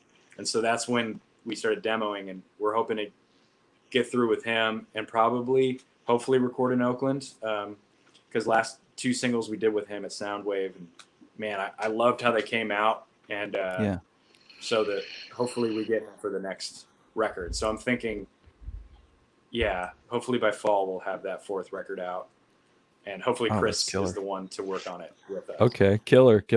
Everyone, be on the lookout for a new Hellfire record, because they're ready to put that shit out. Shit, Jake, it's been a hell of a time. Is there anything else you want to talk about? You got anything else going on you want to plug? I don't know. I think for the time being, I'm just working on pre-production for Hellfire and Hysteria. Hysteria wouldn't be doing another record right now if we would just be trying to do little, weekend little tours and stuff, trying to support that first record. That was our plan for this year. Put the record out throughout the year, just support it and whatever. Yeah. But since we can't do that, I'm just like, well then, I guess we'll do another one. So Hysteria 2 should be out in, I don't know, spring, summer. Hysteria 2 might be out before Hellfire. I'm not sure. They're not going to drop close to each other. I don't think that. So, okay. The guitar demoing's done though, so pre-production's like getting wrapped up, and we're gonna do drums next couple of weeks. So yeah, man, I don't know, and like we'll see what happens. That's really all I'm working on music wise right now. Where do you guys do? I mean, like I feel like I've been fucking blabbing, dude. I've been blabbing. It's been great. Jake, that's what our show is. That's what our show is. We ask our guests to blab. Thank you for asking. What's going on with me? I do this. This is my thing, and Joe's got Violation Wound. Joe, what's going on? We're talking about getting back together, and I don't know, I'm ready to do another album, and I'm actually in another band called The Big Blind with my friend Mike Rodriguez. And we were actually about to, our first show was going to be, it got canceled, right? Probably around the time that everything got shut down. I haven't really promoted it yet because we haven't really played or put out any music. So we're just working on that. I've been keeping my chops hot at home. Just working on that, slapping and popping, and just trying to keep it hot. So when it comes time, I'm gonna be ready. Yeah, dude. Beautiful. I remember back in the day when we saw you guys, I was like, we couldn't believe the way, like, how good you guys were, and then also like how you played bass. Like, that still blows my fucking mind. Even listening back to the early Fog War shit, man. Like the way, like, even the recordings of it. So like I'm so glad you got these other projects because I'm such a huge fucking fan. So thanks, Shake. Joe- I'm a huge fan of you, man. You're my favorite singer. I will right say on. about Joe, Yeah, straight up. I will say about Joe. Joe is a hard-working bass player. He constantly picks up his bass and works on his chops, just like when he's watching TV and when he's just doing normal things. Like, the reason Joe is so good at bass is because he fucking plays that thing all the fucking time. And like, I got to give him a huge amount of respect because I don't play guitar that much. He plays bass all the time. That's why he's good, kids. Yeah. Study up, kids. Like, that's the only that's what we were talking about earlier. Like, you mentioned that. It's like, people think that, like, when you talk to people who are like just starting to play or just starting music, or like even now at an adult age, when it's like, well, how do you do this? How do you do this? And the only answer, it's like, if you have a band, if you have an instrument, the only real answer is just do it. Just keep going. Just keep grinding. You have to grind. Even if you like strike lightning in a bottle and like somehow, a year in, you get like a huge fucking break. You have to grind to hold, some people get kind of disillusioned by that. If they get like sort of like they know somebody who knows somebody or whatever. If you never grind, that's a skill in itself. Like, you know what I mean? And you guys both fucking grind. So it's like, that's how people got to do it. You got to put the goddamn work in. You can't look for answers around you. You got to just put your head down on whatever it is. Listen up, people. This is real talk coming from a man that knows his shit. This guy just got done touring the country. He's in a very successful band. People love him. So fucking listen to this man when Jake talks, okay? Jake, I know you're a busy guy. We've thank you for hanging out with us for so long. It's been wow. We've had you on the hook for a while now. Yeah. I just want to say thank you so much. Thanks for being on the show. Thank you for your contributions to music, the Bay Area metal scene, and just everything you do, man. I really appreciate it. Everybody check out Hysteria. Check out HELL FIRE. Because the shit is, these guys work hard and they're still doing their thing despite coronavirus and all this stuff. So Jake, one more time, I just wanted to say thank you for being on the show, and you got an open seat here anytime you want to come back, because I feel like we could have talked for another 2 hours about all sorts of stories and shit, but you got an open seat here, my man. Fuck yeah, dude. I will definitely be back, man, if there's but this was fun, man. I absolutely agree. We could bullshit for hours.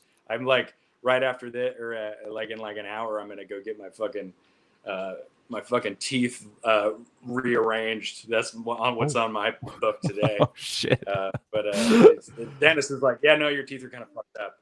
I'm like, oh man, I hate it when you guys say that. Bad shit is about to happen to me in this office. But all right, that's what I got on the horizon. But good luck with that. Otherwise, man. you know what I mean? One of these days, you know what I mean? I'm down to just come on and bullshit at any time. And thanks for asking me to be on, dude. You guys fucking rule. And big fans of both you guys. So hope you guys are doing well. And I'll talk to you guys soon. Thank you so much, Jake. Yeah, we'll let you go, man. Yeah, you said it all. I really appreciate it. And guys, somebody Postmates Jake some ice cream or something. So he's going to the dentist. He's not going to be feeling good later. Send my man. Dude, mint chip Haagen-Dazs. Haagen-Dazs mint chip, dude. There you go. All right, Jake. We'll let you go, my man. Thank you so much for being on the show, and we'll talk to you soon. Okay. Right. Thank you guys. Love you guys. Have a good one, man. See ya. You too. You too. What a guy. Dang. What a guy. I like it. There he goes. What a guy. There he goes. again, I like I said, I could have talked to Jake for another 2 hours. I feel like there's a bunch of stories, Bay Area music stuff that we could have talked about. Our bands, go back, over a decade now. So They there's do. just so Well, many. man, he's Yeah. been playing since he was I think I met him when he was just getting into high school. Yeah. And we were out of Yeah. high school except for Matt, so him and Matt are probably around the same age. Like I met him when he was like 16 years old. Wow. Yeah, because I always thought he was like my age. Turns out he's a few years younger than me. But it's because he's been on the scene for as long as I've been. So I just always thought he was my age, but he's actually quite a bit younger. And talking about grinding, man, he's a grinder too. He's a music teacher. He's teaching kids how to play. Yeah. What a good dude. Really loved having Jake on the podcast. As I said, love to have him back. Thank you, Dr. Hotz, reading this right now. First time watching, was a good podcast. I really appreciate that. If you did enjoy it, please follow us on Twitter. I almost said Twitter. We don't have a Twitter. Twitcher. Yes, follow us on Twitcher. Not Twitch or Twitter, but Twitcher. Do follow us there. We're trying to get to 50 followers, and that'll bump us up to affiliate status, which is something that we're trying to do. Got you on Insta and Facebook. Appreciate that. Thank you so much. So thanks, I really appreciate everybody watching the show. It's been a hell of a Chris from Starbucks. That's my old friend Chris from Starbucks. My man. Love you. I love Starbucks. Chris from Starbucks. Maybe do you know a Chris from Starbucks, Joe? Because I do. Maybe. I do too. Okay, so maybe he's your friend. What town? Well, it was a lady. I knew one. I knew the manager over there. I went to Starbucks a lot. I used to sit out in front of Starbucks for hours and play my acoustic bass. That's why I thought maybe you might know this particular Chris. Oh, okay. Chris. Big bald guy, worked with you, Sean and Irvine. Yeah, Chris, man, I love this guy so much. This computer that we're doing the show, that I'm broadcasting the show from, Chris built for me. He picked out all the parts for me and helped me figure out what I would need for a PC, and he literally built the whole fucking thing for me. So thank you, Chris, because this show exists in part because of you. Dang, dude. So thank you. Just wanted to give a shout out there.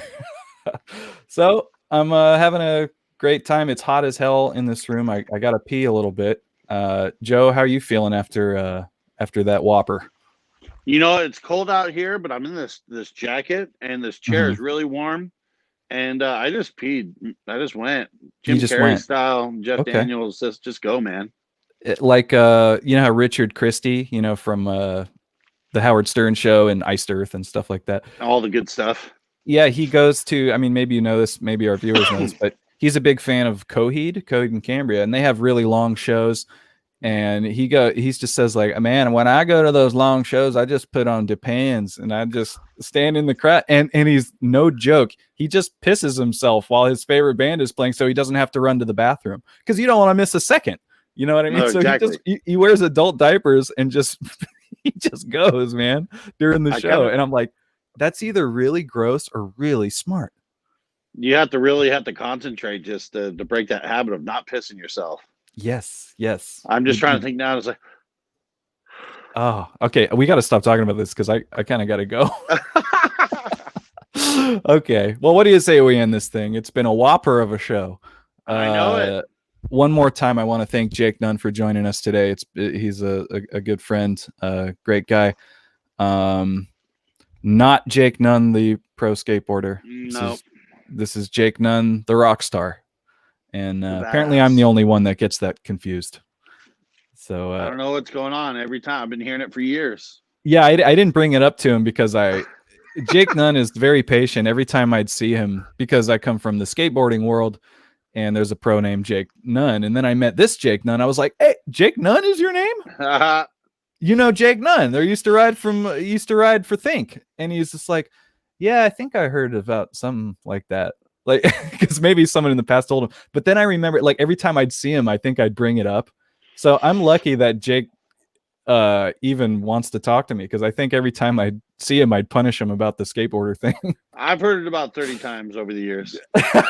Just from me. Yeah, being live at a venue.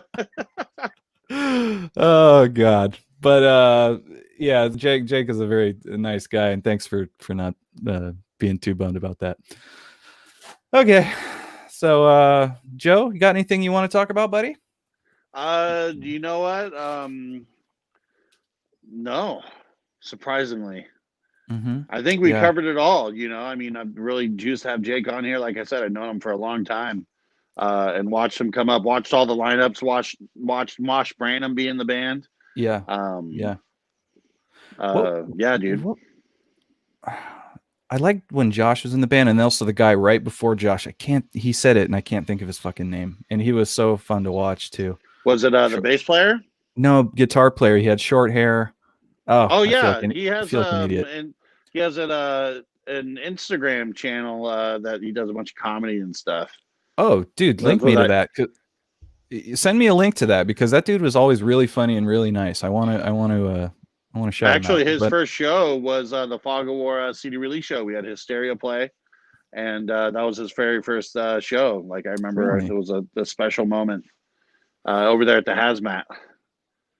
Was it for the self-titled Fog of War? For the self-titled, yep. Huh.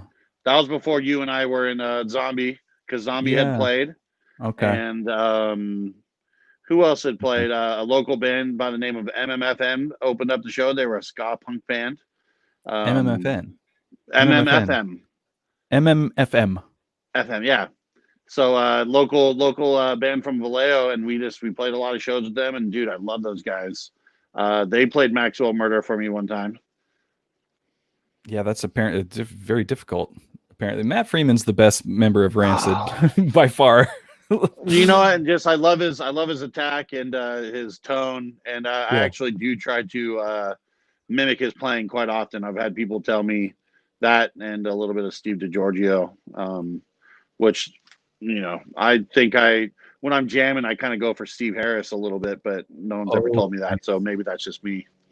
You know, when I'm thinking about it right now, I do see a little more Matt Freeman than Steve DiGiorgio. You have to pay attention. You have to really focus to see the Steve DiGiorgio in your playing. Well, no, you don't have to really focus, but it's not quite on the surface as the Matt Freeman sort of influence. You know what I mean? Steve DiGiorgio was a big influence early on.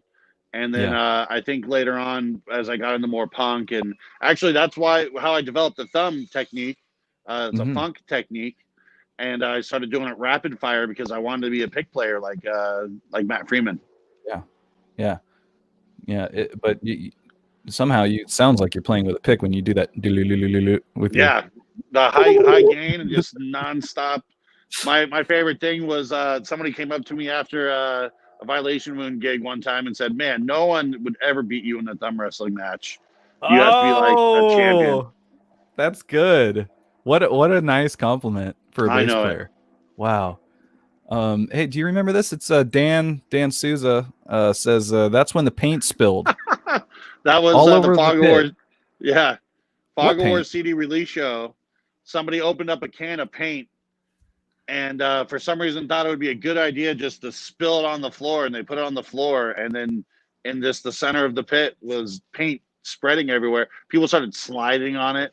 So it wasn't an accident. Somebody did it on purpose. No, I think I want to remember. I can't remember who, but I think I talked to the person years after, and they told me like, yeah, I opened it up and just they had paint. They were painting over there at the Hazmat. I opened it up and poured it onto the floor, and then I realized like that was the dumbest thing I could have done. This Dan says it fell off the PA speaker, yo, but I like Joe's story better. Yeah, Dan's probably right. I probably fabricated that. Dan's a very honest guy. Not that you. It was probably Dan who told me that. Dan, you did it, didn't you? I mean, that was what, 2009, 2010. That was a long time ago. Yeah, that was a lot of whiskey ago.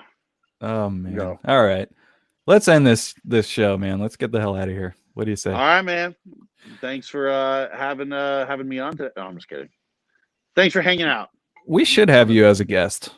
You know, because it's gonna be.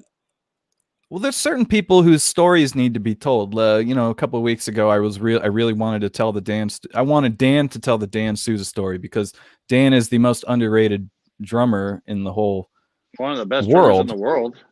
Yeah, right? exactly. And then Jake today. Like, I don't know if people have heard the Jake story. You know, we know who he is. We know the bands that he's in. But what is his story? You know, and same goes with Big Joe. Here you are. You're here every week, but who the fuck is this guy? Who's I'm Viking some big Boy? dude. Viking Boy. Viking Boy with the BOI.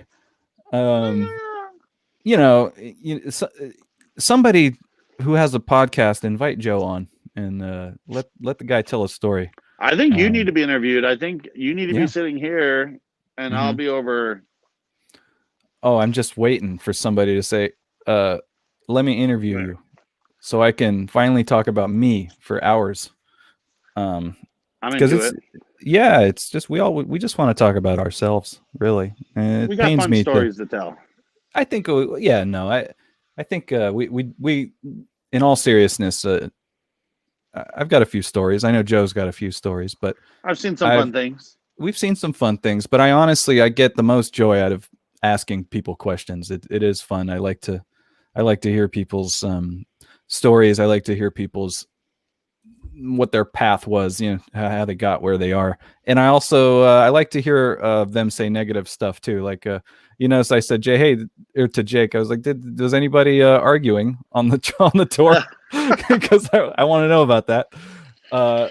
You know, it's not me. I think our viewers want to know the nitty gritty. So yeah, that's that. Long story short, I prefer to ask the questions than to be asked. But so you do such a great job at it, man. Thank you. I appreciate it. Let's end the show and then we'll suck each other's dicks. All right, dude. Okay. All right. Enough of that. Thanks everyone for watching. It's been That's how you end the show right there. I'll just hit the end broadcast button and just stop it there. No, we can't do that. Thanks everybody for watching. It's been another fun Friday morning for us. Another thank you to Jake Nunn from HELL Fire and HYSTERIA for joining us today. Please send us an email if there's something you want to see, something you like or don't like. You can send us an email at morningaftertv@gmail.com. Follow us on Twitch. Man, I really hate saying all that stuff. Yeah, it's not a good feeling. But woo, you're like out the side of the car rolling with the homies. Oh, okay. Yeah. All right. Guys, thanks for watching. We're out of here. For Big Joe, I'm JP. We'll see you here next Friday at 10 a.m. We've got some special guests lined up. We'll be talking about that throughout the week. So that's it for us. We'll see you next week. Bye, everyone. See ya.